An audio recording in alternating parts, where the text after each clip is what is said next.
Hello dear friends, welcome to Jam Guruji. आज का जो हमारा वीडियो है इसमें हम आपके लिए नेक्स्ट मॉक टेस्ट लेके आए हैं। तो ये मॉक टेस्ट जो है हर एक जेई के बोर्ड के लिए बहुत ही ज़्यादा इंपॉर्टेंट है। तो यहाँ पे हम 50 क्वेश्चन आपके लिए लेके आए हैं। तो चलिए हम शुरू करते हैं आज की अपनी वीडियो। तो देखिए फर्स्ट क्वेश्चन क्या बोल रहा है, the presence of excess alumina in clay is reflected in brick as a. कहने का मीनिंग यही है कि अगर एल्यूमिना जो होता है हमारी ब्रिक में ज़्यादा हो जाता है तो आपको क्या देखने को मिलता है। तो ये क्वेश्चन जो है पूछा गया है। तो यहाँ पर जो हमारा करेक्ट आंसर रहेगा ऑप्शन नंबर 2 रहेगा। Make the brick crack and ब्रेफ ऑन। जब आप ब्रिक को सुखाते हैं तो आपकी जो ब्रिक होती है उसमें क्रैक आ जाते हैं। तो यही होता है एल्यूमिना अगर ज़्यादा हो जाए। इसका परसेंटेज 20 से 30% रहता है। ये आपको प्लास्टिसिटी जो होती है वो देता है। प्लास्टिसिटी ब्रिक में देता है। जो शेप देता है वो कौन देता है? जो शेप देता है, यूनिफॉर्म शेप जो देती है वो सिलिका देती है। ये एग्जाम में क्वेश्चन ये भी पूछा गया कि शेप जो देती है वो सिलिका देती है। सिलिका का परसेंटेज सबसे ज़्यादा होता है 50 से 60%। अगर ये ज़्यादा हो जाए सिलिका तो आपकी ब्रिक जो होती है वो ब्रिटल बन जाती है। तो ऑप्शन ये वाला सिलिका के लिए बिल्कुल सही आंसर रहेगा। उसके बाद ये जो कलर आपको पता है कि कौन देता है, आयरन ऑक्साइड ही देता है। अगला क्वेश्चन देखिए, the instrument attach to wheel of a vehicle in order to measure the distance travel is called. कौन सा इंस्ट्रूमेंट होता है वो?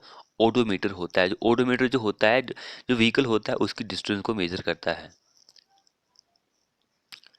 अगला देखिए, तो value of stress induce in a body when it suddenly loaded is dash time the stress induce when the same load is applied gradually. तो twice, 2 times से लोड होता है वो इंड्यूस होता है। अगला क्वेश्चन देखिए, when the cantilever beam is loaded at its free end पर लोड लग रहा है, maximum compressive stress shall develop in. तो कंप्रेसिव स्ट्रेस जो होता है वो बॉटम जो होता है बीम का वहां पर आपको देखने को मिलता है। अगला देखिए, a semi rigid material which form an excellent impervious layer for damp proofing is term as. उसको हम क्या बोलते हैं? मैस्टिक एसफोल्ट हम उसको बोलते हैं। मैस्टिक एसफोल्ट।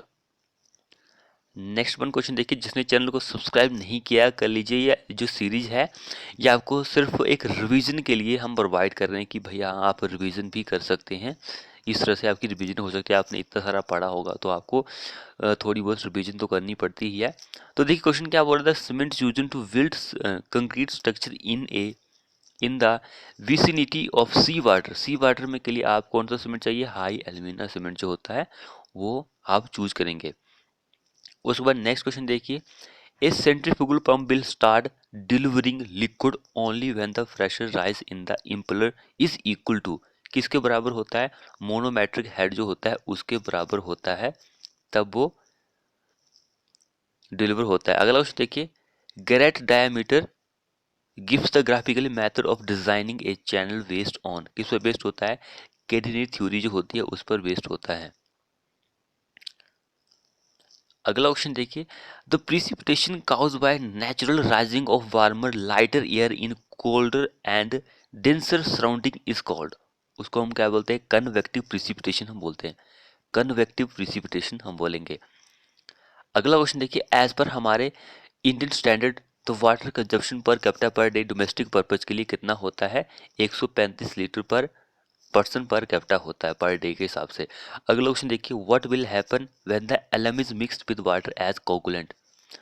अलम जो होता है बोल रहा है कि उसको कोगुलेंट की तरह हम वाटर में मिक्स करते हैं तो आपको क्या देखने को मिलेगा? तो उससे ये होगा कि हमारा जो पीएच वैल्यू होती है वो कम हो जाती है। एग्जाम में ये क्वेश्चन कई बार पूछा गया है कि अलम जो होता है वो एक क्या होता है? कोगुलेंट होता है।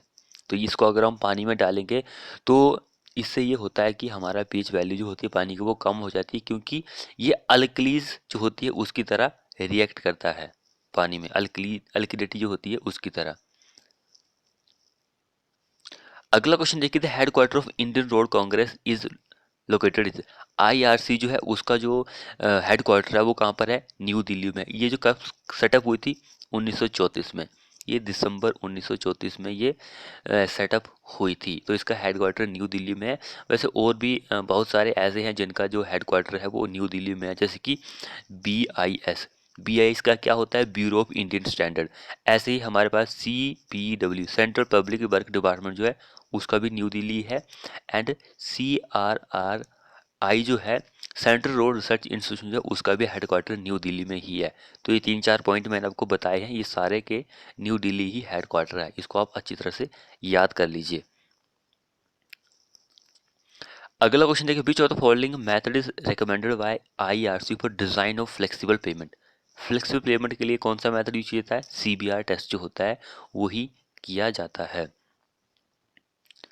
अगला क्वेश्चन देखिए, तो joint parallel to centre line of concrete road are called. एक जॉइंट जो कि पैरेलल होता है, जो सेंटर लाइन होती है कंक्रीट ऑफ रोड का, उसको हम लॉन्गिट्यूडनल जॉइंट बोलते हैं। लॉन्गिट्यूड जितने भी जॉइंट्स होते हैं एग्जाम के पॉइंट ऑफ व्यू से बहुत ही ज़्यादा इंपॉर्टेंट होते हैं, क्योंकि यहाँ से क्वेश्चन जो आपसे पूछे जा सकते हैं। अगला देखिए, in singly reinforce beam steel main reinforcement provide. Steel जो होता है वो टेंसाइल जोन में ही आप प्रोवाइड करते हैं। अगर डबली रेनफोर्समेंट होता तो आप दोनों जोन में स्टील को प्रोवाइड करते हैं। अगला क्वेश्चन देखिए, तो maximum slenderness ratio for compression member which carry load resulting from dead and imposed load के लिए 180 होता है। प्योर टेंशन के लिए 400 होता है स्लेंडरनेस रेशियो। ये सारे पॉइंट्स इंपॉर्टेंट है, इसको आप याद रखिए। प्योर टेंशन या फिर अंडर टेंशन, ये एक ही बात है, आपको याद रखना है। अगला क्वेश्चन देखिए, cylinder ratio of lacing bar वो कंप्रेशन मेंबर के लिए शुड नॉट एक्सीड, तो 145 से एक्सीड नहीं होनी चाहिए हमारे IS कोड के अकॉर्डिंग कहता है। अगला देखिए, Hooke's law refer to stress and strain in body hold true up to. Hooke's law जो कहता है कि स्ट्रेस एंड स्ट्रेन जो होता है बॉडी में वो hold true up to elastic limit तक वो होल्ड करता है। ऑप्शन 1 हमारा आंसर होगा। उसके बाद देखिए, expression for bending equation. Expression जो होता है बेंडिंग इक्वेशन के लिए वो ये वाली एक्सप्रेशन होती है। 1 हमारा इस क्वेश्चन में आंसर हो जाएगा। अगला क्वेश्चन देखिए, ratio of lateral strain to linear strain is called. Lateral strain to strain जब भी आएगा हमारा पॉइजन रेशियो जो होता है वो आंसर होता है, क्योंकि यहाँ से भी क्वेश्चन जो है पूछे गए हैं कई बार। तो पॉइजन रेशियो की वैल्यू जो होती है डिफरेंट डिफरेंट होती है मटेरियल के लिए। अगर हम 0 वैल्यू करें तो ये कॉर्क की होती है, एंड 0.5 जो होती है वो रबड़ की होती है। सबसे ज़्यादा जो होती है वो रबड़ की ही होती है, जो पॉइजन रेशियो होता है वैल्यू। अगला देखिए, volumetric strain is defined as. Volumetric strain जो होता है आप उसको कैसे डिफाइन कर सकते हैं कि वो क्या होता है वो। तो वॉल्यूमेट्रिक स्ट्रेन जो होता है उसको आप कैसे डिफाइन करेंगे? Change in volume over original volume. कहाँ पर दिया गया है? हमारा आंसर ऑप्शन 1 दिया गया है, change in volume over original volume. अगला क्वेश्चन देखिए, main ingredient of concrete art cement fine aggregate and dash कौन सा होता है? मेन इंग्रेडिएंट देखिए कितना इजी लेवल का क्वेश्चन है। फाइन एग्रीगेट है तो कोर्स एग्रीगेट तो हम डालेंगे ही डालेंगे, ऐसा तो है नहीं कि कोर्स एग्रीगेट नहीं डालेंगे। अगला क्वेश्चन देखिए, the term deformation per unit length is refer to. तो वो स्ट्रेन को रेफर करती है कि पर मीटर लेंथ, 1 मीटर पर कितनी डिफॉर्मेशन हो रही है, उसको हम स्ट्रेन बोलते हैं। अगला क्वेश्चन देखिए, Poisson ratio for steel very from. Poisson ratio जो होता है स्टील के लिए ऑप्शन सेकंड हमारा आंसर हो जाएगा। 0.25 से लेकर 0.33 जो होता है स्टील के लिए पॉइजन रेशियो की वैल्यू होती है। कोर्क जो होता है उसके लिए 0 होती है, रबड़ के लिए 0.5 होती है। कास्ट आयरन की बात करते हैं, क्योंकि कास्ट आयरन एक बार एग्जाम में पूछा भी गया था, हो सकता है कि आने वाले एग्जाम में अभी ये रिपीट भी हो। तो कास्ट आयरन जो होता है 1.21 से लेकर 0.26 कास्ट आयरन का पॉइजन रेशियो वैल्यू होती है। तो पॉइजन रेशियो की बात हो रही है तो हम एक और डिस्कस कर लेते हैं। एक स्टेनलेस स्टील भी होता है हमारे पास। स्टेनलेस स्टील जो होता है उसकी कितनी होती है? 0.30 से लेकर 0.31 जो होती है, ये स्टेनलेस स्टील की पॉइजनस वैल्यू होती है। अगला क्वेश्चन देखिए, neutral axis of a beam is that axis. Neutral axis एक ऐसा एक्सिस होता है एट विच बेंडिंग स्ट्रेस जो होता है वो बिल्कुल 0 होता है। न्यूट्रल एक्सिस पर कोई भी स्ट्रेस नहीं होता है। अगला क्वेश्चन देखिए, power transmitter wire shaft is given by expression in dash in kilowatt. तो हम इस एक्सप्रेशन से पावर जो ट्रांसफर की जाती है इससे एक्सप्रेस कर सकते हैं। अब देखिए नेक्स्ट बोल रहा है कि वाटर एब्जॉर्प्शन जो होता है फर्स्ट क्लास ब्रिक का वो 20% से ज़्यादा नहीं होना चाहिए। 22 सेकंड के लिए 25 थर्ड के लिए होता है वाटर एब्जॉर्प्शन जो होता है। नेक्स्ट में देखिए which of the following constituent in earth gives plasticity to mould brick. Plasticity मैंने आपको बताया था एल्यूमिनियम देता है, ये क्या देता है, शेप आपको देता है। दोनों का परसेंटेज मैं आपको बता चुका हूँ क्योंकि यहाँ से क्वेश्चन जो है आपके पूछे जाने के चांसेस होते हैं। अगला देखिए brick are burnt at a temperature range of. Brick जो जलाते हैं उसकी जो टेम्परेचर की रेंज रहती है 900 से 1100 डिग्री सेल्सियस की उसकी रेंज रहती है।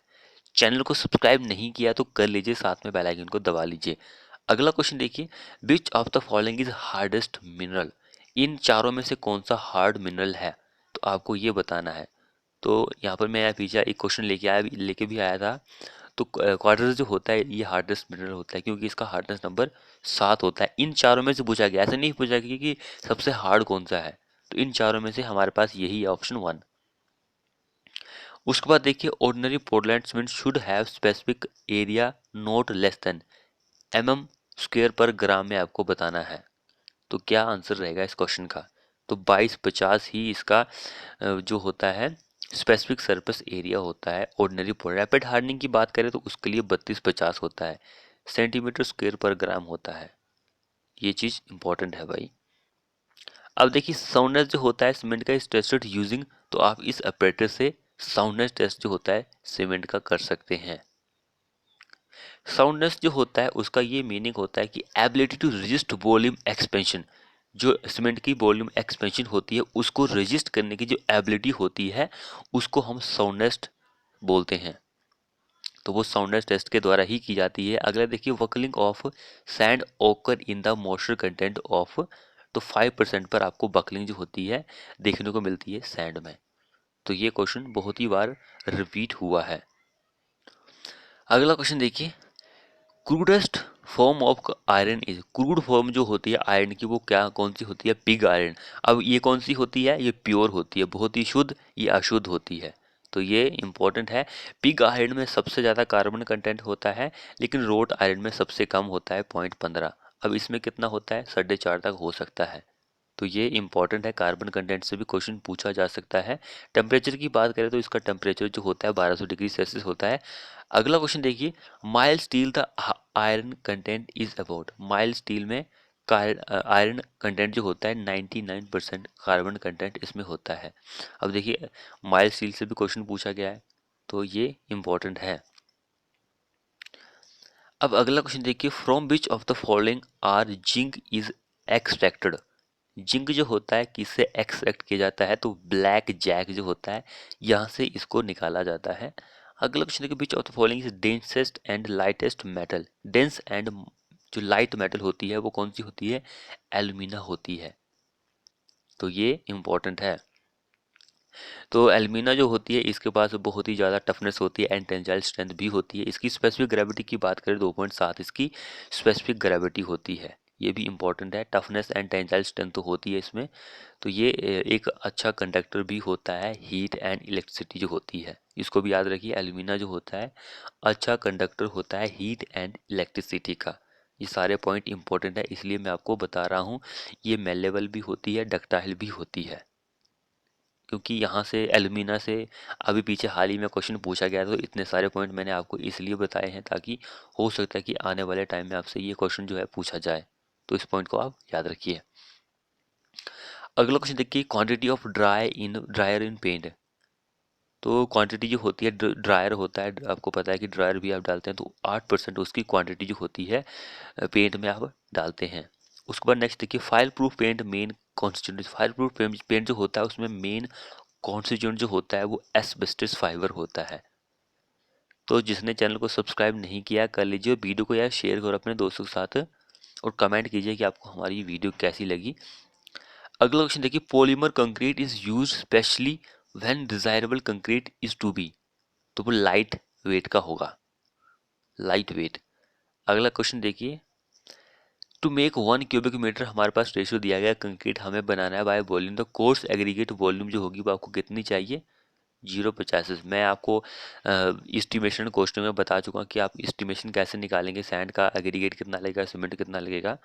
अगला क्वेश्चन देखिए, crushing strength of a good building stone should not be more than, तो 100 MPa। 100 MPa से ज़्यादा नहीं होनी चाहिए। अगर स्टोन की वाटर एब्जॉर्प्शन की स्पेसिफिक ग्रेविटी की बात करें, सबसे पहले हम 2.7 इसकी स्पेसिफिक ग्रेविटी होती है, एंड इसका जो कोएफिशिएंट ऑफ हार्डनेस होता है वो 17 से ज़्यादा होना चाहिए। वाटर एब्जॉर्प्शन जो होता है should not be less than 5%। ये पॉइंट आप याद रखिए।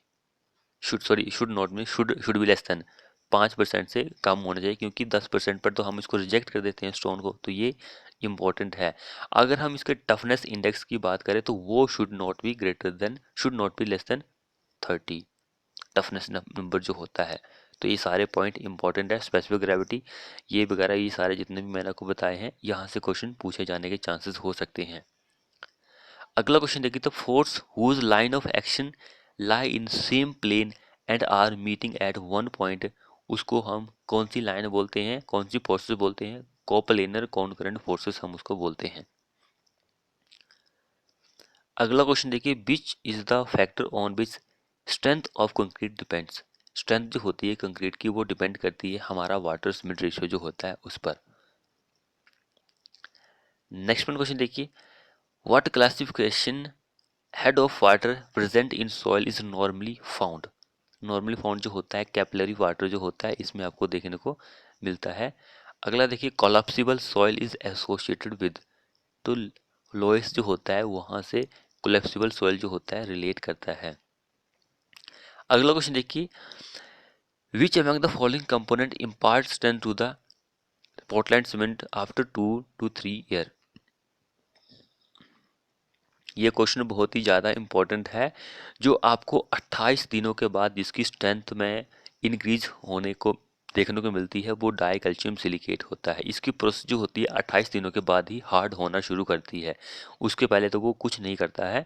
तो 2 से 3 साल के लिए यही रिस्पॉन्सिबल होता है, क्योंकि ये अल्टीमेट स्ट्रेंथ आपको देता है सीमेंट में। एग्जाम में अल्टीमेट से क्वेश्चन पूछा गया है, आप देखिए इस तरह से पूछा गया है, तो आप याद रखिए ये कंपाउंड जो बहुत ही इंपॉर्टेंट है। नेक्स्ट क्वेश्चन क्या बोल रहा है, paint with white lead base are suitable for painting, तो वो वुड वर्क के लिए सूटेबल होता है जिसमें व्हाइट लेड बेस होगा। अगला क्वेश्चन देखिए, silent product of hydration in cement responsible for strength is, तो वो CHS जो होता है उसमें रिस्पॉन्सिबल होता है। सी जो SH होता है वो कैल्शियम सिलिकेट हाइड्रेट को रिप्रेजेंट करता है, तो इसको आप याद रखिए। इसकी फुल फॉर्म क्या होती है मैं आप बता चुका हूँ, कैल्शियम सिलिकेट हाइड्रेट इसकी फुल फॉर्म होती है। अगला क्वेश्चन देखिए और लास्ट क्वेश्चन है हमारे इस वीडियो का, the usual name given to sculpture made by earthenware using waked earth is, तो वो होता है टेराकोटा।